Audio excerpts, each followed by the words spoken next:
सब कुछ फिर से जीवित होने लगा। देखते ही देखते पूरा महल हरियाली और फूलों से खिल उठा। जनरल को अपनी आंखों पर यकीन नहीं हो रहा था। जब सब लोग इस चमत्कार से खुश थे, तभी बच्ची ने किसी चीज को उड़कर जाते देखा। वो असल में राजगुरु स्टेट प्रिसेप्टर की एक जासूस थी।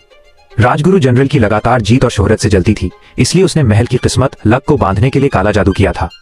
उसे ये देखकर बहुत गुस्सा आया कि एक छोटी सी बच्ची ने उसका जादू तोड़ दिया। उसने तुरंत अपने गुर्गों को बच्ची को खत्म करने का आदेश दे दिया। इन सब से अनजान नन्ही बच्ची खुशी खुशी जनरल के साथ शरणार्थियों को अनाज बांट रही थी। तभी वहां उसकी दुष्ट सौतेली माँ और उसका भाई हंगामा करने पहुंच गए। बच्ची को जनरल के महल में ऐशो आराम की जिंदगी जीते देख वे ईर्ष्या जेलसी से भर गए। सौतेली माँ चिल्लाई, तारांकन ली सुयांग, ली सुइन्यांग, तेरी हिम्मत कैसे हुई यहाँ रानी की तरह रहने की, जबकि हम मुसीबत में हैं? अपनी बेटी को मुसीबत में देख जनरल तुरंत उसके बचाव में आगे आए। वहां मौजूद शरणार्थियों ने, जो जनरल के शुक्रगुजार थे, उस औरत और उसके बेटे की जमकर पिटाई कर दी। लेकिन कहानी यहीं खत्म नहीं हुई। उसी रात वो सौतेली माँ चुपके से जनरल के महल में घुस गई। सौतेली माँ ने महल के पानी में भारी मात्रा में गू जहर, जीव पॉइजन, काला जादू वाला जहर मिला दिया। देखते ही देखते जनरल के महल में रहने वाले शरणार्थी एक अजीब बीमारी की चपेट में आ गए। यह देखकर जनरल तुरंत इस मामले की सूचना सम्राट किंग को देने निकले, लेकिन तभी उनके शरीर के अंदर के जहर ने भी अपना असर दिखाना शुरू कर दिया और वे बेहोश होकर गिर पड़े।